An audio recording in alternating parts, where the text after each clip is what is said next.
మోటోకి పొటోటోకి తేడా తెలియని ముఖ్యమంత్రి అవునా కాదా? వ్యవసాయం చేస్తాడా? తెలుసా వ్యవసాయం? నువ్వు మందు తాగుతావు, నీకు తెలుసా? నువ్వు వచ్చి పోసినావా నాకు మందు? ఇప్పుడు నచ్చిన మందు కలిపినవాను? ఒక ఊళ్ళో కానీ పాము గారి చచ్చిపోయింది అధ్యక్ష.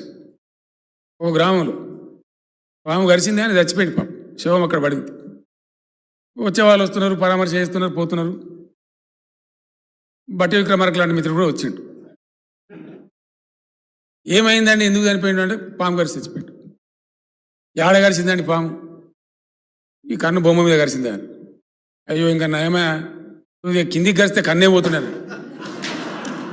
చెట్టు తాగేవాళ్ళు మానేస్తే మంచిది అని దుకాణాల వాళ్ళు అంటారు. దుకాణాల వాళ్ళు అమ్మకుండా ఉంటే మేమెందుకు తాగుతామని తాగేవాడు అంటాడు. వారు తాగుతూ వీరు అమ్ముతుంటే మేమేం చేస్తామంటే శుభ్రంగా ఎక్సైజ్ పేరు మీద ఏడాదికో 25,000 కోట్లు వసూలు చేసుకుంటామని ప్రభుత్వం వారు అంటారు. మొత్తం మీద మద్యపానం ఎవరు మానిపించాలంటే శ్రీ మహావిష్ణువు దిగొస్తాడా?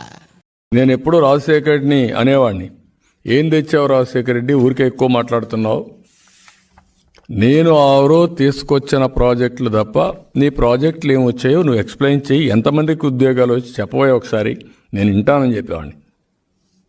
కానీ అతను కొంచెం సిగ్గుపడి ఎక్కడైనా వచ్చాయి కదా ఉద్యోగాలు, సంతోషపడు అన్నట్టు మాట్లాడేసేవాడు. మోటోకి పొటోటోకి తేడా తెలియని ముఖ్యమంత్రి అవునా కాదా? వ్యవసాయం చేస్తాడా? తెలుసా వ్యవసాయం? నువ్వు మందు తాగుతావు, నీకు తెలుసా? నువ్వు వచ్చి పోసినావా నాకు మందు? ఇప్పుడు నచ్చిన మందు కలిపినవాను? ఒక ఊళ్ళో కానీ పాము గరిచి చచ్చిపోయింది అధ్యక్ష. ఒక గ్రామంలో పాము గరిచింది అని చచ్చిపోయింది. పాము శవం అక్కడ పడింది. వచ్చే వాళ్ళు వస్తున్నారు, పరామర్శ చేస్తున్నారు, పోతున్నారు. బట్టి విక్రమార్క లాంటి మిత్రుడు కూడా వచ్చిండు.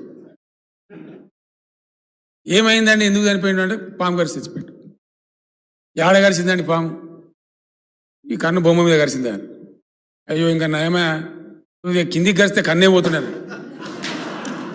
చెట్టు తాగేవాళ్ళు మానేస్తే మంచిది అని దుకాణాల వాళ్ళు అంటారు. దుకాణాల వాళ్ళు అమ్మకుండా ఉంటే మేమెందుకు తాగుతామని తాగేవాడు అంటాడు. వారు తాగుతూ వీరు అమ్ముతుంటే మేమేం చేస్తామంటే శుభ్రంగా ఎక్సైజ్ పేరు మీద ఏడాదికో 25,000 కోట్లు వసూలు చేసుకుంటామని ప్రభుత్వం వారు అంటారు. మొత్తం మీద మద్యపానం ఎవరు మానిపించాలంటే శ్రీ మహావిష్ణువు దిగొస్తాడా? నేను ఎప్పుడూ రాజశేఖర రెడ్డిని అనేవాడిని, ఏం తెచ్చావు రాజశేఖర రెడ్డి, ఊరికే ఎక్కువ మాట్లాడుతున్నావు.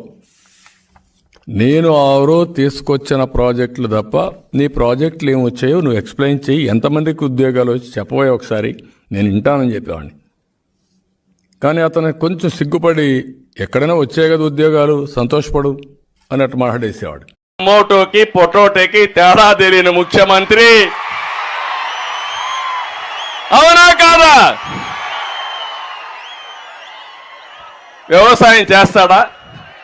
తెలుసా వ్యవసాయం?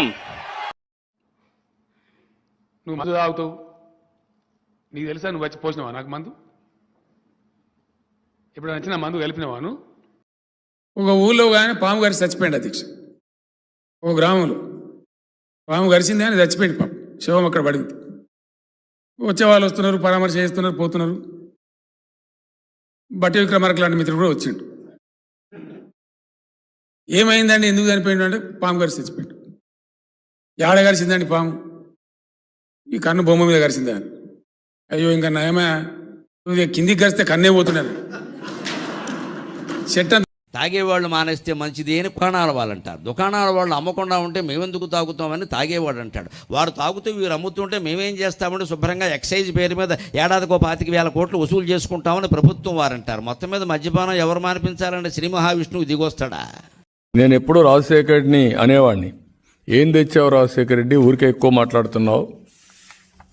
నేను ఆరో తీసుకొచ్చిన ప్రాజెక్టులు తప్ప నీ ప్రాజెక్టులు ఏమి వచ్చాయో నువ్వు ఎక్స్ప్లెయిన్ చెయ్యి, ఎంతమందికి ఉద్యోగాలు వచ్చి చెప్పబోయే ఒకసారి, నేను వింటానని చెప్పేవాడిని. కానీ అతను కొంచెం సిగ్గుపడి ఎక్కడైనా వచ్చాయి కదా ఉద్యోగాలు, సంతోషపడు అన్నట్టు మాట్లాడేసేవాడు.